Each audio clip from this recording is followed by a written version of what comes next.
ఉపచేతనాత్మక మనస్సును తెరవడం ఎలా అనేది నెక్స్ట్ ప్రశ్న. సమాధానము: ఆధ్యాత్మికంగా ఎదగడానికి మనిషి చేయవలసిన ముఖ్యమైన పని ఉపచేతనాత్మక మనసును తెరవడం. ఉపచేతనాత్మక మనస్సును తెరవడానికి చేయవలసిన పనులు ప్రార్థించడం. మొదటిది ప్రార్థించడం అని చెప్తున్నారు. 5 పాయింట్లు ఇచ్చారు. 5 కాదు, 9 పాయింట్లు ఇచ్చారు.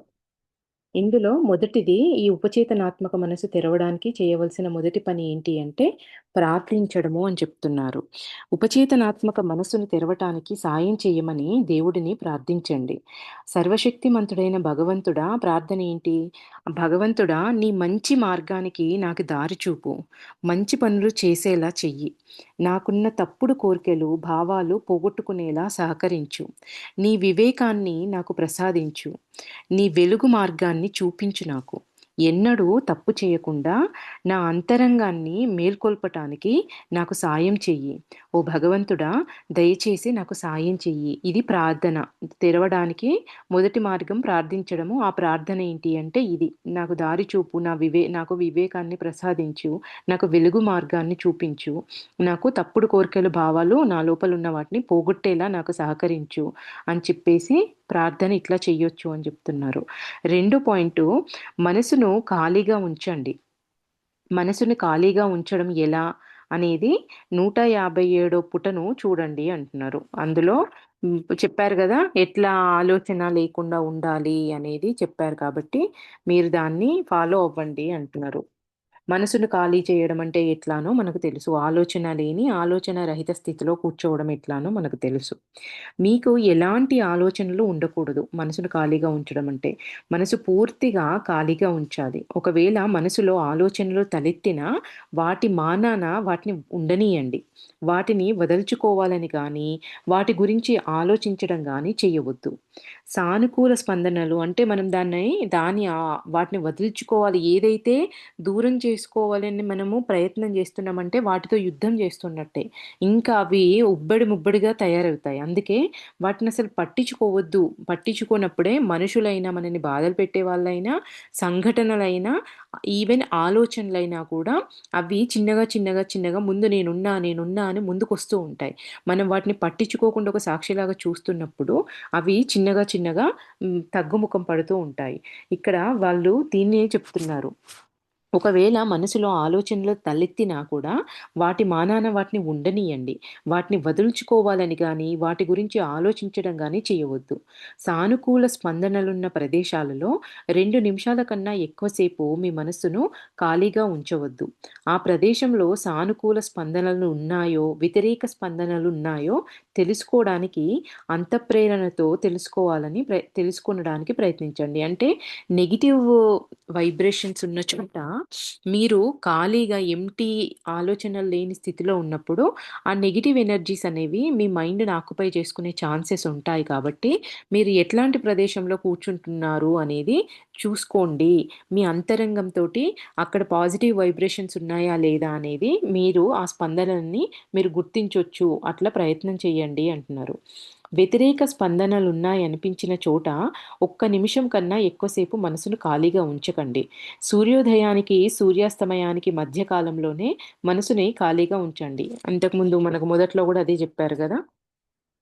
మూడోది, మూడో పాయింట్ మనసును రెండో పాయింట్ ఖాళీ మొదటి పాయింట్ ఏమో ప్రార్థన అన్నారు. రెండో పాయింట్ మనసును ఖాళీగా ఉంచుకోవడం. ఉపచేతనాత్మక మనసు అనేది మన అంతరంగం ఓపెన్ అవ్వడానికి ఏం చేయాలి అనేవి చెప్తున్నారు. ఇది మూడో పాయింట్ అండి. మూడో పాయింట్ ఏమంటున్నారు? ఉపచేతనాత్మక మనస్సుతో మాట్లాడండి. అంతరంగంతో మాట్లాడండి. దాని ద్వారా మీరు దాని ఉనికిని గుర్తిస్తున్నారు. తర్వాత దానికి పూర్తిగా లోబడి ఉండండి. మీకు మార్గదర్శకత్వంగా ఉండమని దానిని కోరండి. నేను మాట్లాడుతున్నానంటే అది ఉంది అని నేను ఒప్పుకుంటున్నాను. కాబట్టి దాని ఉనికిని మీరు గుర్తిస్తున్నారు. దాని ద్వారా మీరు మాట్లాడడం ద్వారా దానికి పూర్తిగా దాని కంట్రోల్‌లో ఉంటారు. మీరు మాట్లాడుతున్నారంటే తిరిగి అది మాట్లాడడం మొదలుపెడుతుంది. మీకు మార్గదర్శకత్వంగా ఉండమని దానిని కోరండి మాట్లాడుతూ. ఇది మూడో పాయింటు. నాలుగోది, మీ అంతరంగం ఇచ్చే సలహాలను వినండి. వినడం అంటే అది చెప్పిన దానిని పాటించడం. వినడం అంటే ఊరికే విని వదిలేయడం కాదు. దాన్ని పాటించడం. అది చెప్పిన సలహాను పాటించి ప్రతిసారి మీరు దానిని బలోపేతం చేస్తున్నారు. దాని సలహాను పెడచెవిన పెట్టిన ప్రతిసారి మీరు దానిని బలహీనపరుస్తున్నారు. ఇంతకుముందు ఆలోచనలలో అవి వచ్చినా మనం పట్టించుకోకుండా ఉన్నప్పుడు అవి బలహీనమైతూ పోతాయి అనుకున్నాం గదా! సేమ్ అంతే మన అంతరంగం కూడా. దాన్ని అది అంతరంగంగా వచ్చిన మెసేజ్‌ని మనం ఇంప్లిమెంట్ చేస్తూ ఉన్నప్పుడు అది బలపడుతూ పోతుందంట.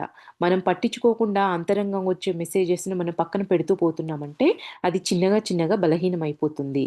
ఇది నాలుగో పద్ధతి చెప్తున్నారు. ఐదో పాయింట్ వచ్చేసి భౌతిక మనస్సును అదుపులో ఉంచండి. మీరు దానికి యజమాని అని, బానిస కాదని చెప్పండి. ఫిజికల్ మైండ్ ఎంతసేపు నేను నాది అని ఈ భౌతికమైన వాటి కోసం ఫైట్ చేసే మైండ్‌ను దాన్ని అదుపులో ఉంచండి. దానికి మనం యజమానులుగా అవ్వాలి కానీ, దానికి మీరు బానిసలు కావద్దు అని చెప్పండి. భూలోకంలో మీ భౌతిక మనస్సు 100% తెరుచుకొని ఉంటుంది. కానీ సగటు మనిషిలో అంతరంగం మాత్రము 1-2% మాత్రమే తెరుచుకొని ఉంటుంది. ఒకవేళ మీరు చాలా బాగా సదాత్ములైతే భూలోకంలో మీ ఉపచేతనాత్మక మనస్సు గరిష్టంగా 7% నుంచి 9% వరకు తెరుచుకొని ఉంటుంది. చూడండి, సదాత్ములైతే ఒకవేళ మీరు బాగా చాలా బాగా సదాత్ములైతే భూలోకంలో మీ అంతరంగం అనేది 7-9 100 ఎక్కడ, 7 ఎక్కడ, 7 ఎంతో గొప్పవాళ్ళైతే వాళ్ళకు 7-9% శాతం మాత్రమే తెరుచుకొని ఉంటుందంట. అయితే అందువల్ల మీ అంతరంగం లేశమాత్రంగా తెరుచుకొని ఉన్నా కూడా మీరు తలుచుకుంటే అది భౌతిక మనస్సును నియంత్రించగలుగుతుంది. ఇంతకుముందు చెప్పారు గదా! 100% తెరుచుకొని ఉన్న మన ఫిజికల్ మైండ్‌ని 1% నుంచి 2% తెరుచుకొని ఉన్న మన అంతరంగం అనేది దాన్ని డామినేట్ చేసి మనకు అంతరంగం నుంచి మెసేజెస్‌ని ఇవ్వగలదు అని మనము ఇంతకుముందు కూడా చదువుకున్నాం. దాన్నే చెప్తున్నారు. ఇక్కడ ఇంకా కొత్తగా ఏం చెప్తున్నారంటే ఉన్నత సదాత్ములైతే 7-9% వరకు తెరుచుకొని ఉంటుంది అంటున్నారు. మీరు తలుచుకుంటే అది భౌతిక మనస్సును నియంత్రించగలుగుతుంది. ఆత్మ ఏడవ ఆవరణ 9వ దశకు చేరిన మన అంతరంగం అనేది 20% మాత్రమే తెరుచుకొని ఉంటుందంట చూడండి. ఏడో ఆవరణలో 9వ దశ అంటే చివరి దశకు చేరినా కూడా మన ఇన్నరు 20% మాత్రమే తెరుచుకొని ఉంటుందంట. మీరు మరో విశ్వంలో పరిణామం చెందుతూ ఉంటారు. ఏడవ విశ్వంలోని తుది దశలో మాత్రమే మీ ఉపచేతనాత్మక మనసు పూర్తిగా 100% తెరుచుకొని ఉంటుంది. అప్పుడే మీరు దైవాన్ని పూర్తిగా అర్థం చేసుకోగలరు. అంటే ఎన్ని విశ్వాలున్నాయో, ఆ విశ్వాలన్నింటి జ్ఞానాన్ని చివరి స్థితిలో ఉన్నప్పుడు, అప్పుడు అది 100% తెరుచుకొని ఉంటుందంట. మనము ఒక్కొక్క విశ్వంలో, ఒక్కొక్క పరిణామంలో ఆవరణలో మనం దశలకు మారుతున్న కొద్దీ 1, 2 భూలోకంలో ఉన్నప్పుడు 1, 2 సదాత్మలైతే 9 లాస్ట్ అంట. ఏడో ఆవరణలో 9వ దశలో కూడా 20% మాత్రమేనంట. ఇంకా చివరగా 100% ఎప్పుడు ఏడవ విశ్వంలోని తుది దశలో మాత్రమే మీ మనస్సు పూర్తిగా 100% అంతరంగం అనేది పూర్తిగా 100% తెరుచుకొని ఉంటుంది. అప్పుడే మీరు దైవాన్ని పూర్తిగా అర్థం చేసుకోగలుగుతారు.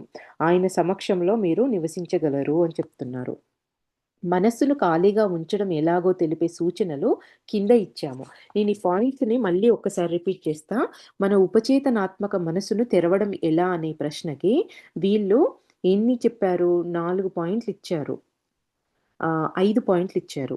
మొదటిది ప్రార్థించడం, రెండోదేమో మనసును ఖాళీగా ఉంచడం, మూడోదేమో దానితో మాట్లాడుతూ ఉండడము, నాలుగోదేమో వినడం. అది చెప్పే వాటిని వింటూ దాన్ని బలోపేతం చేయడం. చెప్పిందే లోపల నుంచి వచ్చే మెసేజెస్ అన్నింటిని ఆచరణలో పెడుతూ దాన్ని బలోపేతం చేయడం నాలుగోది. ఐదోదొచ్చేసి మన భౌతిక మనస్సుని కంట్రోల్‌లో పెట్టుకోవడం. భౌతిక మనస్సును మన చెప్పు చేతల్లో పెట్టినామంటే సరిపోతుంది. అట్లయినా కూడా మీరు మీ అంతరంగాన్ని ఓపెన్ అయ్యి ఉంటుంది అనేది ఈ 5 పాయింట్లు. ఇంకా వీళ్ళు మనసును ఖాళీగా ఉంచడం ఎలాగో తెలిపే సూచనలను ఈ కింద ఇచ్చాము అని చెప్తున్నారు. ఈ ఈ ఇప్పుడు చెప్పేదేంటి? మనస్సుని ఖాళీగా ఉంచడం ఎలాగో చెప్పే సూచనలు. దీనికి వీళ్ళేమంటున్నారు? సూర్యోదయం తర్వాత సూర్యాస్తమానికి ముందు మాత్రమే మనసును ఖాళీగా ఉంచడం ముఖ్యం. ఎందుకంటే సూర్యాస్తమయం తర్వాత భూలోకంలో స్పందనలు మారి మరింత వ్యతిరేకమవుతాయి. ఈ చిన్న చిన్న జాగ్రత్తలు తీసుకుంటే మీరు మరింత ప్రశాంతంగా ఉంటారు. మొదటిది రక్షించమని, మీ అంతరంగాన్ని తెరవడానికి సాయపడమని దేవుడిని మీకు తోచిన విధంగా వేడుకోండి అనే చెప్తున్నారు. ఇక్కడ మనసును ఖాళీగా ఉంచుకోవడం ఎలాగో చెప్పే పాయింట్లలో కూడా మళ్ళీ ప్రార్థనే చెప్తున్నారు. రెండోది మీకు తోచిన విధంగా ఎలాగైనా క్లుప్తంగా, హృదయపూర్వకంగా ప్రార్థించండి. మూడోది మనసును ఖాళీగా ఉంచండి. మనసును ఖాళీగా ఉంచడానికి సుదూరంగా ఉన్న శబ్దాలను వినండి. వినడం మంచిది. మనసు ఖాళీగా ఉండాలి, ఆలోచనలు లేకుండా ఉండాలంటే సుదూరంగా ఉన్న శబ్దాలను వినడం మంచిది. అంటే మన ధ్యాసంతా దాని మీద పెడుతున్నాం. దూరంగా వినాలంటే మనం ఏం జేస్తాం? సూక్ష్మంగా వినాలి కాబట్టి, మన కంప్లీట్ అటెన్షన్ అంతా దాని మీద పెడతాం కదా! అట్లా గూడా సుదూరంగా వినిపిచ్చే శబ్దాలను వినడం మంచిది అంటున్నారు. దీనిని విశ్లేషించకండి. ఆలోచన వస్తే దేనిని విశ్లేషించకండి. ఆలోచనలు వస్తే రానీయండి. అదే పోతుంది. బలవంతంగా దాన్ని దూరం చెయ్యాలని ప్రయత్నించవద్దు. ప్రశాంతంగా ఉండండి. ఆ సమయంలో వచ్చే ఆలోచనలు గానీ, వేటినైనా విశ్లేషించకండి. దాన్ని గురించి ఎక్స్‌ప్లెయిన్ చేస్తూ ఆలోచించకండి. వివరంగా దాన్ని డీప్‌గా వెళ్ళొద్దు వాటి గురించి. జస్ట్ ఆ శబ్దాలను ఆహ్, సునిశితంగా వినడానికి ప్రయత్నించండి. ఆలోచనలు ఆ సమయంలో వస్తే రానియండి. అదే పోతాయి. ఇప్పుడు మనము ఇక్కడేమన్నారు సుదూరంగా ఉన్న శబ్దాలను వినండి అన్నప్పుడు మనం ఇక్కడ ఒకటి తీసుకోవచ్చు.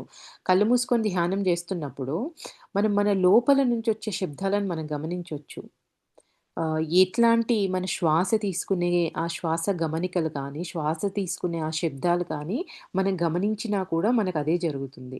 ఇంకా నాలుగోదేమంటున్నారు, సానుకూల స్పందన ఉన్న చోటే 2 నిమిషాలు మనసును ఖాళీగా ఉంచండి. వ్యతిరేక స్పందనలున్న చోట మీ మనసును ఒక్క నిమిషం కన్నా ఎక్కువసేపు ఖాళీగా ఉంచకండి. ఇది మీ రక్షణ కోసమే. ఇదే పాయింట్లు రిపీటెడ్‌గా పదే పదే చెప్తున్నారు. వైబ్రేషన్స్ ఎట్లాంటి ప్రదేశంలో మనము ఈ మనసును ఖాళీ చేసుకోవడం కోసం మనం ఎంచుకుంటున్నాము అనేది మీరు గమనించండి అంటున్నారు. ఐదో పాయింట్ సర్వశక్తిమంతుడైన భగవంతుడికి కృతజ్ఞతలను అర్పించండి. క్లుప్తమైన, హృదయపూర్వకమైన ప్రార్థనతో ముగించండి. ఇంకా ఇదంతా చేసి ధన్యవాదాలు, కృతజ్ఞతలను అర్పించండి ఆ భగవంతుడికి. ఇంకా క్లుప్తమైన, హృదయపూర్వకమైన ప్రార్థనతో ముగించండి అని చెప్తున్నారు. ఇంకా నెక్స్ట్ పాయింట్ మధ్య మనస్సును ఖాళీగా ఉంచే సమయాల మధ్య కనీసం 3 గంటల వ్యవధి ఉండాలి. ఇంకా నెక్స్ట్ ఏమంటున్నారు, మనసును ఖాళీగా ఉంచేటప్పుడు దక్షిణం వైపుకు ముఖం ఉండకూడదు. ఉత్తరం వైపుకు ఉంటే మంచిది అంటున్నారు. ఎనిమిదో పాయింటు చుట్టూ జనం ఉంటే తెలియకుండా అంటే చెడు స్పందనలకు లోనవుతారు కనుక అప్పుడు మనసును ఖాళీగా ఉంచే ప్రయత్నం చేయవద్దు. ఇంకా నెక్స్టు సహజమైన వెలుగు తప్పనిసరిగా ఉండేలా చూసుకోండి. కొవ్వొత్తి, దీపం వంటివి మీకు దగ్గరగా ఉంటే మంచిది. మనసును ఖాళీ చేస్తున్నప్పుడు వెలుగు మిమ్మల్ని రక్షిస్తుంది. సరైనది ఎంపిక చేసుకునే మార్గదర్శకత్వం మీకు లభిస్తుంది. సరైన పని చేసే శక్తి మీకు లభిస్తుంది. మీ ఆలోచనలను సకారాత్మకంగా, ఆధ్యాత్మిక క్రియగా మలుచుకునే శక్తి మీకు లభిస్తుంది అంటున్నారు. ఈ జనాలున్న దగ్గర మీరు మనసును ఖాళీ చేసుకోవద్దు. మీరు కూర్చునే ప్లేసు మీ ముఖం అనేది దక్షిణం వైపుకు ఉండకుండా ఉత్తరం వైపుకు ఉంటే మంచిదని చెప్తున్నారు. ఇంకేమంటున్నారు? మనసును ఖాళీగా ఉంచే సమయాల మధ్య కనీసము 3 గంటల వ్యవధి ఉండాలి అంటున్నారు. ఒకసారి తర్వాత ఇంకోసారి మనసును ఖాళీగా ఉంచే ప్రయత్నం చేసేయడానికి మధ్యలో 3 గంటల సమయం ఉండాలి అంటున్నారు. ఇంకా మీరివన్నీ సానుకూల స్పందనలు ఉన్న చోట 2 నిమిషాలు మాత్రమే ఖాళీగా ఉంచండి. ఇంకా వ్యతిరేక స్పందనలున్నాయి అని మీకనిపిస్తే మీరు ఒక్క నిమిషం కన్నా ఎక్కువసేపు అక్కడ ఆలోచన లేని స్థితిలో ఉండకండి. ఇది మీ రక్షణ కోసం చెప్తున్నాము అంటున్నారు. నెక్స్ట్ ఇంక ఇదంతా చేసి భగవంతుడికి మీ ధన్యవాదాలు, కృతజ్ఞతలను అర్పించండి. హృదయపూర్వకమైన ప్రార్థనతో ముగించండి అని చెప్తున్నారు. ఇందులో సరైనది ఎంపిక చేసుకునే మార్గదర్శకత్వం మీకు లభిస్తుంది. సరైన పని చేసే శక్తి లభిస్తుంది. మీ ఆలోచనలు సకారాత్మకమైన ఆధ్యాత్మిక క్రియగా క్రియగా మలుచుకునే శక్తి మీకు లభిస్తుంది అంటున్నారు ఇవన్నీ చేసినప్పుడు. ఉపచేతనాత్మక మనసుకు, భౌతిక మనస్సుకు మధ్య ఉన్న తేడాలను కింద చూపాం. అంటే ఈ 2 మనసుల మధ్య ఉన్న తేడాను అర్థం చేసుకోండి.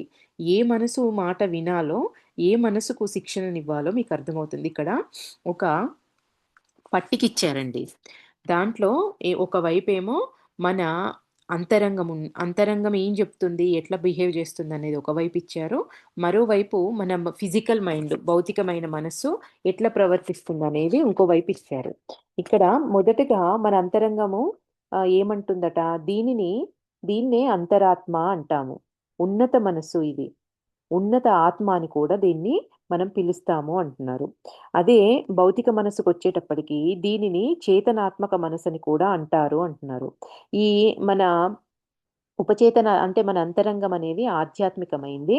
ఈ భౌతికము ఇది శారీరకంగమైన ఈ భూమికి అంటే భౌతికమైన వాటి గురించే ఇది పనిచేస్తుంది అనేది భౌతిక మనసు గురించి చెప్తున్నారు. ఇంకా నెక్స్టు ఆంతరిక చేతనాత్మక మనసు అవగాహన అనంతం. అంటే మన అంతరంగం అనేది దాని యొక్క ఆహ్, ఏదైనా కూడా అది అర్థం చేసుకునే విధానం అనేది అనంతంగా ఉంటుంది. ఎంత క్లిష్టమైంది అని మన బాహ్యమైన మైండ్‌కి అనిపించినప్పటికీ కూడా అంతరంగానికి మాత్రము దానికి అన్నీ అర్థం చేసుకోగలుగుతుంది. అర్థం కానిదంటూ ఏమీ ఉండదు. దాని అవగాహన అనేది అనంతము అంటున్నారు. ఇంకా మన భౌతికమైన మనసుకొచ్చేటప్పటికల్లా బాహ్య చేతనాత్మక మనసు అవగాహన అనేది చాలా లిమిటెడ్‌గా ఉంటుంది. ఈ మైండ్ అనేది లిమిటెడ్‌గా మాత్రమే అది అర్థం చేసుకోగలుగుతుంది అంటున్నారు. ఇంకా అంతరంగం అనేది ఇది శాశ్వతం. ఇది తాత్కాలికం. ఇది ఎందుకు తాత్కాలికం అంటే శరీరం ఉన్నంత వరకే ఉంటుంది కాబట్టి ఇది తాత్కాలికం. ఇది శాశ్వతము. ఎన్ని జన్మలెత్తినా గూడా అంత మొత్తం మన చిట్టా అంతా మోసుకొస్తుంది గదా! శాశ్వతమైంది అంటున్నారు. ఇంకా అంతరంగం సత్యాన్ని మాత్రమే చెబుతుంది. ఇది స్థిరంగా ఉంటుంది. అది సత్యమే మనకు బోధిస్తుంది. అది స్థిరంగా ఉంటుంది. ఎప్పుడూ అటు, ఇటు కదులుతూ ఫస్ట్ ఒక మాట, తర్వాత ఇంకొక మాట విషయం మీద అనేది చెప్పదది. అదే భౌతిక మనసొచ్చేసరికి అది సత్యాన్ని చెప్పకపోవచ్చు. స్థిరంగా కూడా ఉండకపోవచ్చు. సిట్యుయేషన్‌ని బట్టి అది రకరకాలుగా మనకు గైడ్ చేస్తూ ఉంటుంది. అది స్థిరంగా కూడా ఉండదు అంటున్నారు. నెక్స్టు మన అంతరంగం అనేది నిస్వార్థమైందిది. దీనికి స్వార్థం ఉండదు. అదే ఇది మాత్రము మన భౌతికమైన మనస్సు మాత్రమే చాలా వరకు స్వార్థపూరితంగానే నాకేంటి? నాకేమొస్తుంది? నేనిదెందుకు చెయ్యాలి? ఇట్లాంటియన్నీ మన భౌతికమైన మనసు ఆలోచించే ఆలోచనలు అంటున్నారు. నెక్స్టు ఉపచేతనాత్మక మనస్సు, దీన్నేమంటారింకా ఉపచేతనాత్మక మనస్సు అనే పిలుస్తారు అంటున్నారు. నెక్స్ట్‌ది భౌతికమైన మనస్సు అంటాము అంటున్నారు. తర్వాత ఎప్పుడూ ఇది మన అంతరంగం అనేది ప్రశాంతంగా ఉంటుంది. దానికి అల్లకల్లోలాలుండవు. మనసు బాలేదు అని మనం అంటున్నామంటే అది అంతరంగం కాదు. మన మైండు. ఇది ఎప్పుడూ ప్రశాంతంగా ఉంటుంది. ఇంకా భౌతిక మనస్సొచ్చేటప్పటికి ఇది ఆందోళనగా, అస్థిరంగా ఉంటుంది. దేవుడు ఉనికికి రుజువులు కోరదు. ఇది మన అంతరంగం అనేది దేవుడున్నాడా అని నేను నమ్మాలంటే నాకు ఈ ప్రూఫ్ కావాలి అని ఇది కోరదు అంతరంగం అనేది చెప్తున్నారు. దీనికేమో మన భౌతికమైన మైండ్‌కేం గావాలి దీనికి? రుజువులు కావాలి. దేవుడిని ఇవి చూసుకోండి. దీన్ని బట్టి మనకు అంతరంగం నుంచొచ్చే మెసేజెస్ ఎట్లా వస్తున్నాయి, బాహ్యమైనదేంటి అనేది మనకర్థమవుతూ ఉంటుంది. ఇంకా రుజువులు కావాలి. మన ఈ మైండ్‌కు రుజువులు కావాలి. దేవుని ఉనికిని కూడా దేవుడున్నాడని కూడా ఇది నిరంతరం ఉన్నాడా? ఇది నిజంగానే ఇది నిజమేనా? ఇవన్నీ ఇక్కడి నుంచి నిరంతరం ఇది సందేహిస్తూనే ఉంటుందంట. ఇంకా అంతరంగం వచ్చేసరికి సరైన పని చేసే వరకు ఇది సహనంతో ఉంటుంది. దీనికి ఏం తొందర లేదు. అది మనం సరైన పని చేసేంత వరకు ఓపికగా అది సహనంతో ఉంటుందంట. బాహ్యమైన మైండ్ వచ్చేటప్పటికి ఇది చెప్తుంది, వదిలేస్తుంది. సులభంగా జరిగిపోవాలనుకుంటుంది. చెడు ఆలోచనలు, పనులను కూడా ఇది సమర్థిస్తుంది. వెంబటే. ఏం చేస్తుందట విషయం చెప్తుంది, వదిలేస్తుంది. సులభంగా ఏదన్నుంటే అది సులభంగా జరిగిపోవాలి. దీనికి ఈజీ మార్గం ఏంటి అని వెతుక్కుంటుంది. దీనికొచ్చే ఆలోచన నెగెటివ్ థాట్సే ఎక్కువ వస్తూ ఉంటాయి. ఇంకా చేసే పనులను సమర్థిస్తూ ఉంటుందిది. ఇంకా మళ్ళీ అంతరంగం వచ్చేసి ఆత్మలోకంతో సంబంధం కలిగి ఉంటుంది ఎప్పుడు.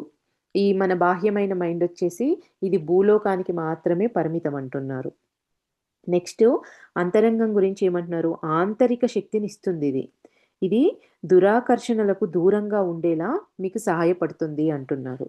మన ఈ బాహ్యమైన మైండొచ్చేసి ఇది బలహీనపరుస్తుంది మిమ్మల్ని. ఇది దురాకర్షణలకి లొంగిపోతుంది. ఏదన్నా ఆకర్షణ మనకు చూడగానే అబ్బా! అది కావాలి అనే కోరిక చూడంగానే అట్రాక్ట్ అవుతున్నాము. అది వస్తువులకైనా, మనుషులకైనా అవుతున్నామంటే ఇది మైండ్ నుంచొస్తున్న ఆలోచన.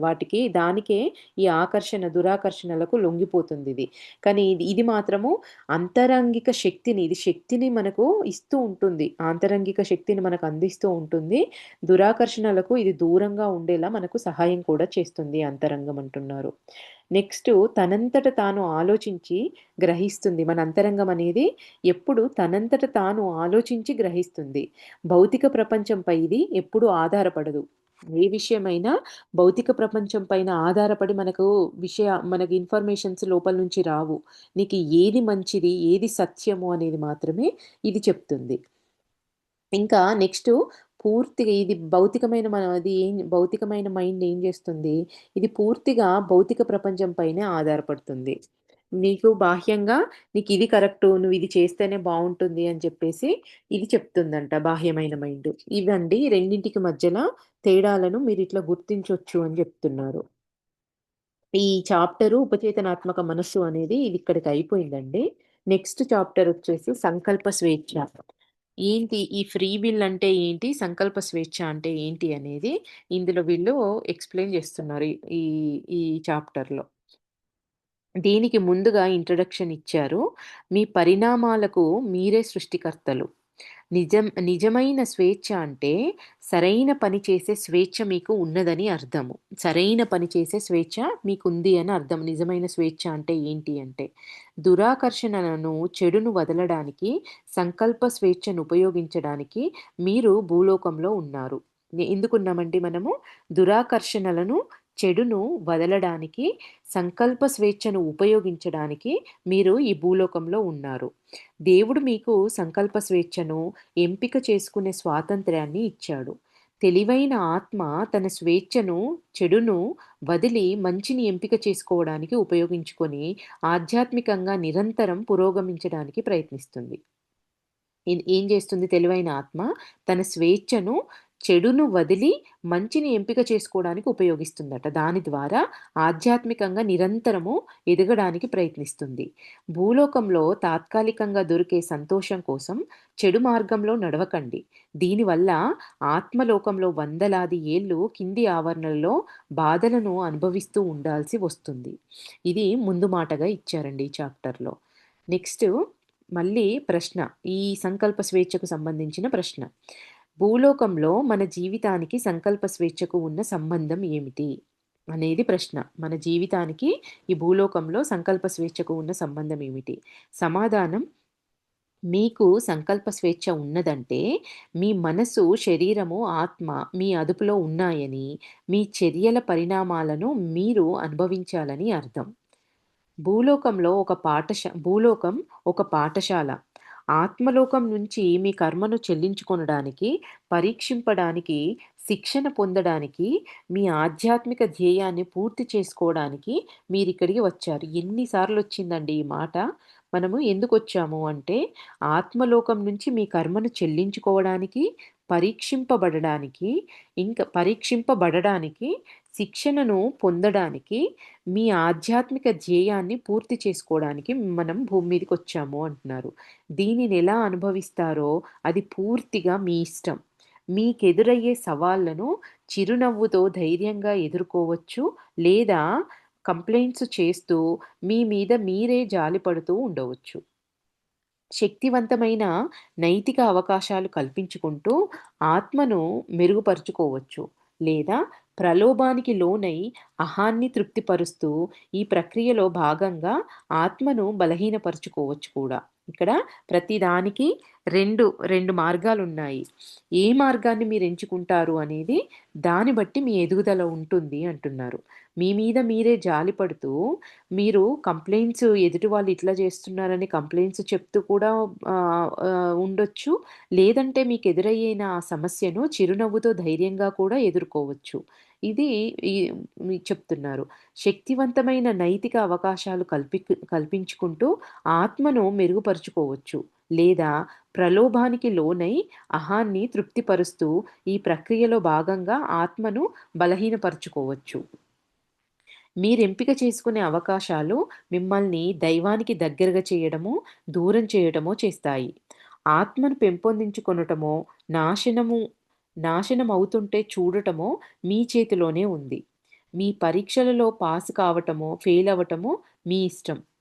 మీ పరిణామాలకు మీరే సృష్టికర్త. భూలోకంలోనూ, ఆత్మలోకంలోనూ. మీరు ఎంపిక చేసుకునే విధానాలను బట్టే మీ ఆత్మ ప్రగతి అనేది మీరు నిర్ణయించుకోగలరు అంటున్నారు. ఇక్కడ ఏమంటున్నారు చూడండి. నేను ఒక్కసారి మళ్ళీ రిపీట్ చేస్తాను.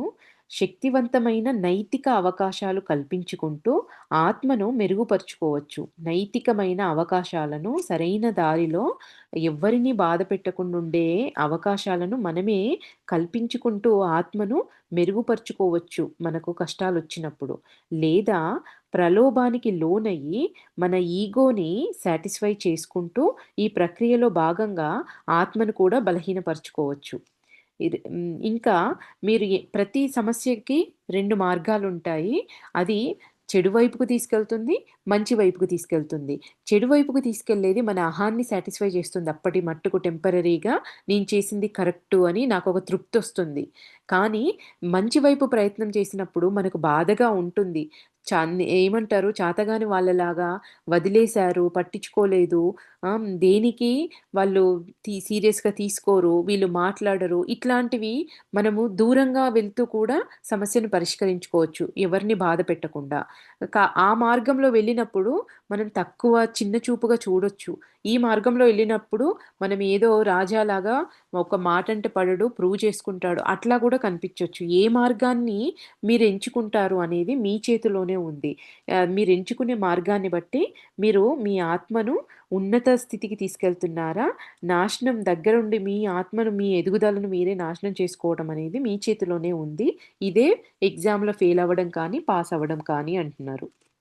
ఇది మీకుండే ఇదే సంకల్ప స్వేచ్ఛ. ఏ ఆప్షన్‌ని నేను చేసుకుంటా అనేది నా చేతిలో ఉన్న విషయం అన్నట్టు.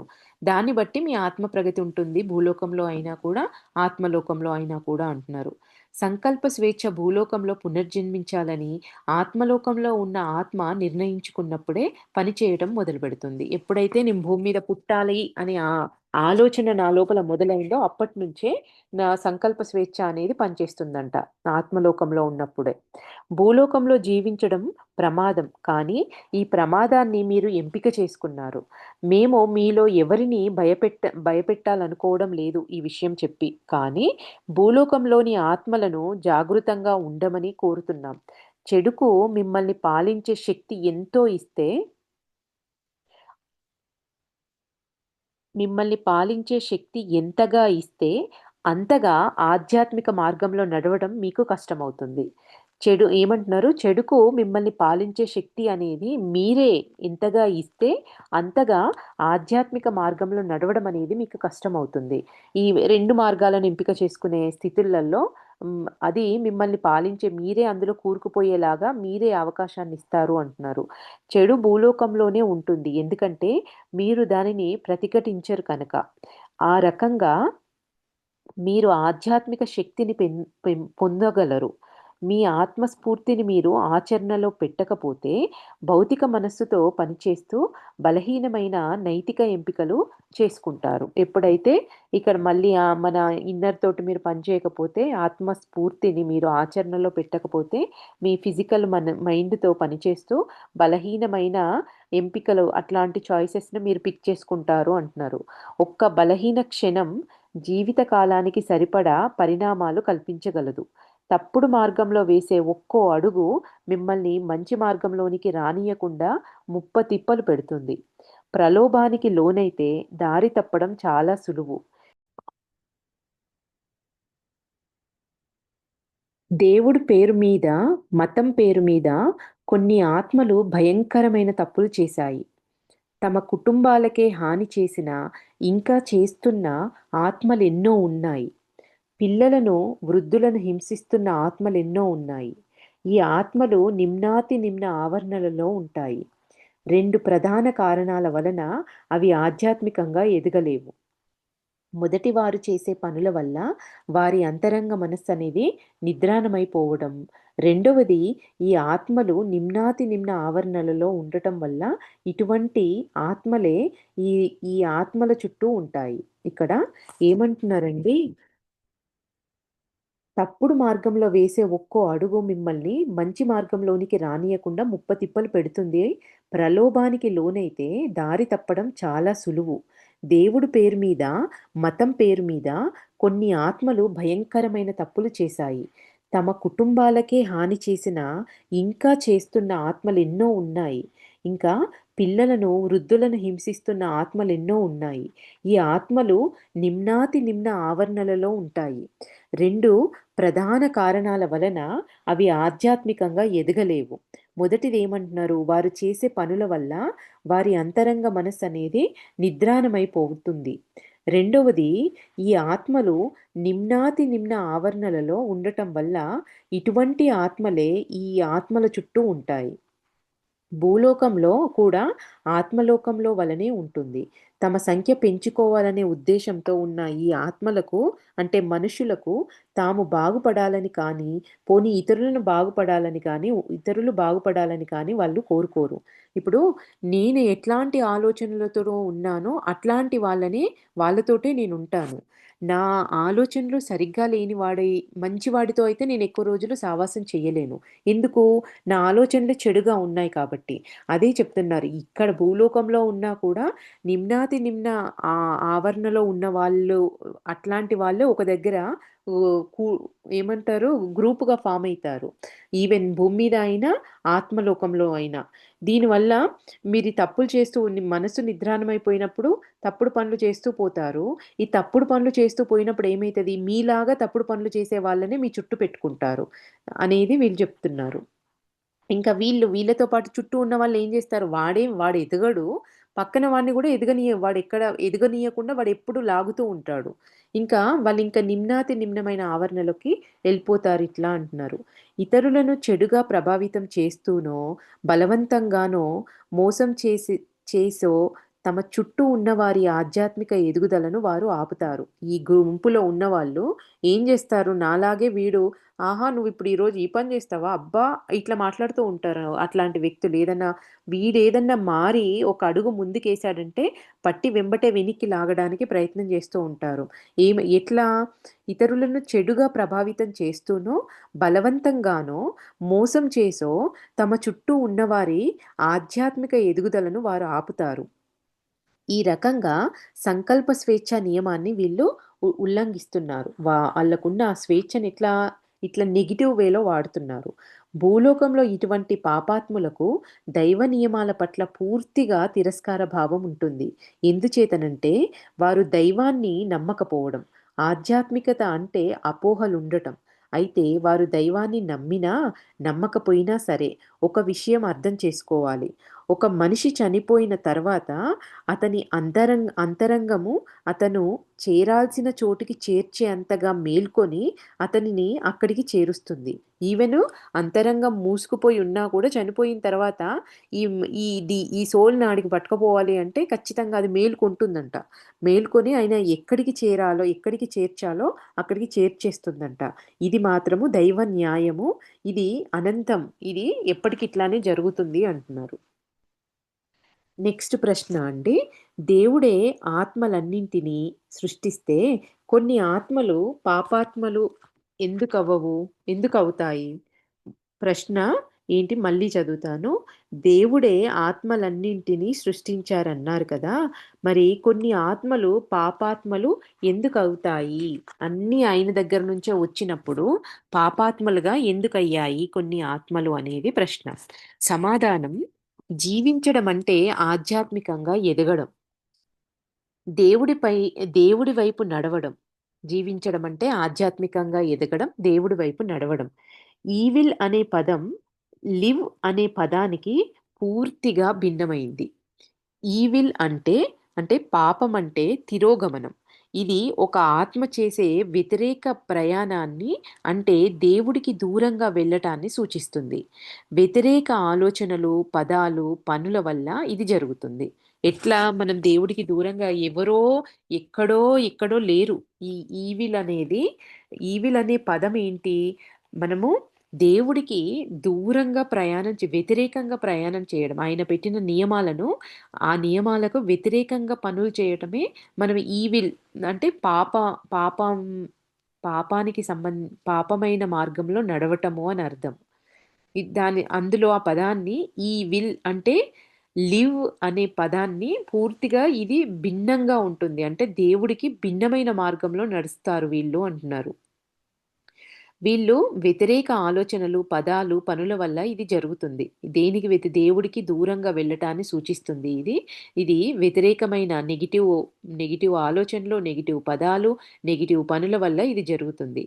ఆత్మ నిత్యం, ఎన్నటికీ నాశనం కానిది. ఆత్మ అనేది నిత్యమైంది, శాశ్వతమైంది, ఎప్పటికీ నాశనం కాంది. కానీ అది మసిబారవచ్చు.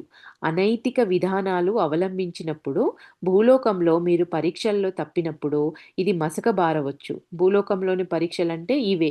మన జీవితంలో కష్టం వచ్చినప్పుడు, ఆ కష్టంలో మనకు సమస్యను మనం ఏ రకంగా మనం సాల్వ్ చేసుకుంటున్నాము. మంచి మార్గంలోనా? చెడు మార్గంలోనా? అనే అది మనం పరీక్షలో పాస్ అవ్వడమా? ఫెయిల్ అవ్వడమా? అప్పుడు మీరు పరీక్షల్లో తప్పినప్పుడు ఇంకా మీ ఆత్మ అనేది మసకబారవచ్చు. మీరు చేసే ఆలోచనలు, మాట్లాడే మాటలు, చేసే పనులన్నీ కలిపే కదా మీరనేది. మీరంటే ఏంటి? మన ఆలోచనలు, మాటలు, పనులు. ఇవి 3 కలిపే మీరు. మీ ఆత్మ నుంచి పనులను ఎలా విడదీయగలుగుతారు? మీరు చేసే పనుల వల్ల మీ ఆత్మ శక్తివంతంగా కావడమా? లేదా బలహీనమవ్వడమా అనేది జరుగుతుంది. అందువల్ల మీరు వీటిని విడిగా చూడకండి. మన ఆలోచనలు, చేతలు, మాటలు, ఇవి మూడే. మనం ఏం మాట్లాడుతున్నామో, ఏం చేస్తున్నామో, ఏం ఆలోచిస్తున్నామో అనే ఈ మూడే మిమ్మల్ని డిఫైన్ చేస్తుంది. మీరు ఏ మార్గంలో నడుస్తున్నారనేది మనం చూసుకోవచ్చు. అందువల్ల మీరు వీటిని విడిగా చూడకండి. ఇవి 3 కలిపే మీరు అంటున్నారు. వ్యక్తులు చెడు మార్గంలో పడిపోయి తమ పనులను సమర్థించుకుంటారు. బలహీన క్షణంలో ప్రలోభానికి లోనయ్యామని చెబుతారు. ఇంకా నేనెలా ఉన్నానో మీకు అర్థం కాదు అంటారు.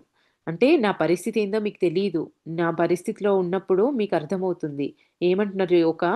నేను బలహీన క్షణంలో ప్రలోభానికి లోనయ్యామని చెబుతారు. ఇంకా ఏమంటారు వాళ్ళు? నేనెలా ఉన్నానో మీకేం తెలుసు? మీకు అర్థమే కాదు అంటారు. కానీ అనైతికమైన పరిస్థితులకు సాకుగా వాడుకోరాదు. ఈ అనైతికమైన పనులకు ఈ సిట్యుయేషన్స్, నా పరిస్థితి ఇట్లుంది అని చెప్పుకోవడం అనేది మీరు సాకుగా వాడుకోరాదు. ఎవరికి నష్టమండి? ఎవ్వరికీ నష్టం లేదు. చెప్పేవాళ్ళు చెప్తారు. వింటారా? వినరా? అనేది మన చేతులలో ఉంది అది. వాళ్ళు బాగుపడాలా? లేదా అనేది. ఇప్పుడు ఉన్నత సదాత్మలైన ఎవరి ద్వారానో ఒకరి ద్వారా మనకి మెసేజెస్‌ని పంపిస్తారు. మీరు ఆ మార్గంలో నడవొద్దు అని చెప్తారు అని. చెప్పిన వాళ్ళను కూడా మనం తప్పు పట్టినప్పుడు ఎవరికి నష్టము? చెప్పిన వాళ్ళు పక్కకెళ్ళిపోతారు. మన కింది తలాలకెళ్ళాలా? మన ఆత్మ ఎదుగుదల వైపుకెళ్ళాలా? అనేది అది మన మన కర్మను బట్టే, మన మన సిట్యుయేషన్, మనం తీసుకునే డెసిషన్ బట్టి ఆధారపడి ఉంటుంది. మంచైనా మనమే అనుభవిస్తాము, చెడైనా మనమే అనుభవిస్తాము. అయితే ఇంకా ఏమంటున్నారు అంటే, మీరు చేసిన పనులన్నింటికి మీరు బాధ్యత వహించాలి. మీరు వర్తమానంలో ఉన్నారు. వర్తమానంలో మీరిప్పుడు చేసే పనులను మీ నుంచి విడిగా ఉంచలేరు. ఈ క్షణంలో మీరు తప్పుదారిలో ఉంటే, గతంలోకి చూసి అప్పుడెప్పుడో మంచి వ్యక్తిగా ఉన్నానని చెప్పలేరు. మీరు వర్తమానంలో జీవిస్తున్నారు. దానికి అనుగుణంగానే ఉపచేతనాత్మక మనసు తీర్పు ఉంటుంది. అప్పుడు కర్మ మీదే. ఇప్పుడు కర్మ మీదే.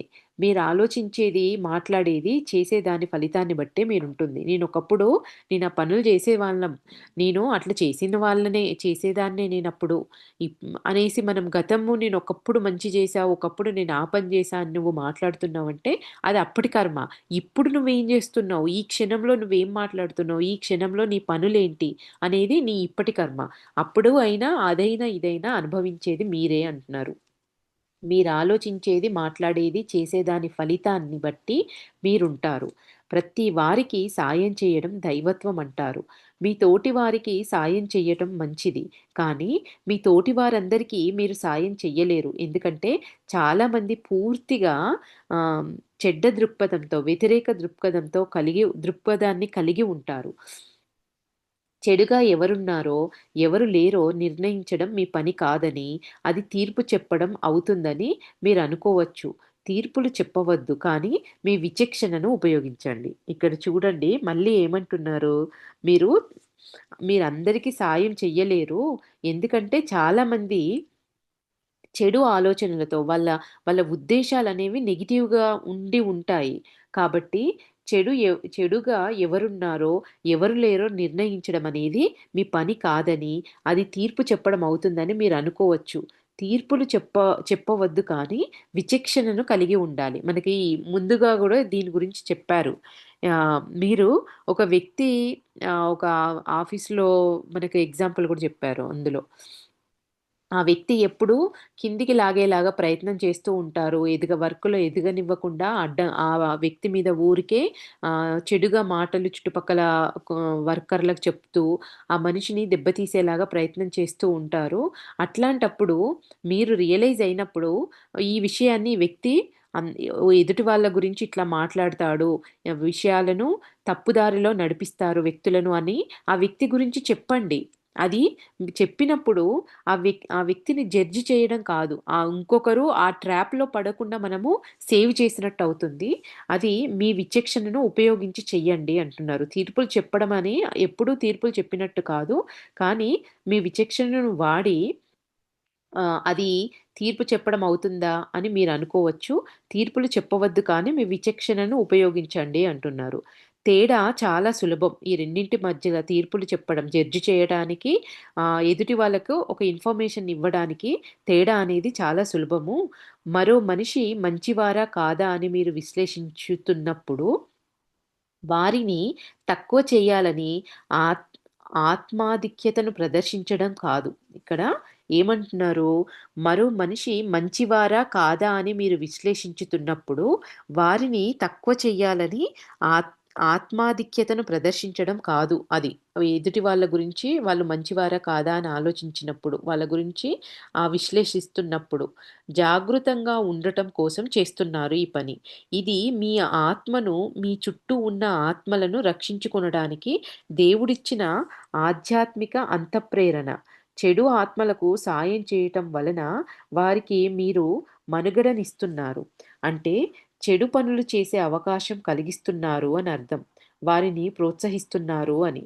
అలా చేస్తే నైతికంగా ఒక నిర్ణయానికి కట్టుబడకుండా ఉంటున్నారు. ఇవన్నీ చాలా చిన్న లైన్స్ ఉంటాయి. మనము ఆ వ్యక్తి గురించి డీప్‌గా లోపలికెళ్ళి జడ్జ్ చేస్తున్నామా? ఇట్లా, అట్లా అని మాట్లాడుతున్నామా?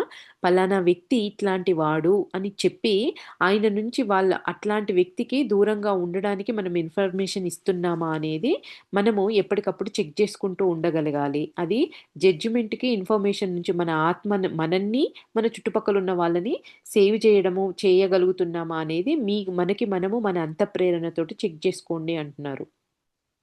ఇంకా అలా చేస్తే నైతికంగా ఒక నిర్ణయానికి కట్టుబడకుండా ఉంటున్నారు కనుక, ఆధ్యాత్మికంగా మీరు కింది స్థాయికి పడిపోతారు. ఎలా చేస్తే అండి?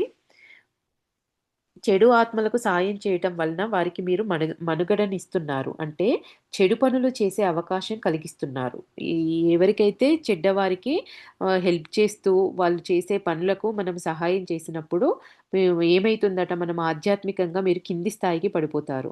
చెడ్డ ఆత్మకు మీరు సహాయం చేయవలసిన ఒకే ఒక్క సమయం ఎప్పుడంటే, వారు తాము చేసిన పనులకు నిజాయితీగా, హృదయపూర్వకంగా పశ్చాత్తాపం చెంది బాగుపడాలని కోరుకున్నప్పుడు మాత్రమే. అప్పుడు వారిని ఆ చెడు ప్రభావం నుంచి బయటపడవేసి, ఉన్నత స్థాయికి పురోగమించేలా చెయ్యవలసిన బాధ్యత మీది. మంచి తీర్పు సత్య సంబంధమైంది. అన్నింటిపైన తీర్పులు చెప్పడం అహానికి సంబంధించింది. ప్రతిదానికి కాయిన్‌కి 2 వైపులా ఉన్నట్టు, మంచి తీర్పనేది సత్యాన్ని దానికి సత్య సంబంధమైంది మంచి తీర్పనేది. అంటే మంచి జడ్జి చేసే తీర్పులు ఇవ్వడం అనేది. అన్నింటిపైన తీర్పులు చెప్పటం అనేది అహాన్ని, ఈగోకి సంబంధించింది. భూలోకంలో అంటే చూడండి మనం ఎంత అవేర్‌గా ఉండకపోతే, ఈ చిన్న చిన్న విషయాలు కూడా మనకు అర్థం కాదు. ఒక్కోసారి మాట్లాడడమే తప్పు అనుకుంటారు. ఒక్కొక్కసారేమో ఆహ్, మాట్లాడుతూనే డీప్‌గా వాళ్ళని జడ్జి చేస్తూనే ఎళ్ళిపోతూ ఉంటాం తెలియకుండా. భూలోకంలో మీరు ఎంచుకునే మార్గాలు, ఆత్మలోకంలో మీ ఇంటికి పునాదులు. భూలోకంలో భౌతిక మనస్సుకు బానిసగా ఉండటమో, మీ అంతరంగానికి విద్యార్థిగా ఉండటమో అనేది ఉ మీరే నిర్ణయించుకోవాలి.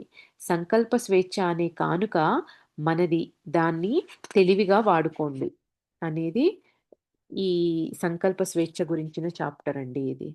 దీన్ని ఈ రోజుకి ఇక్కడికి ఆపుదాము.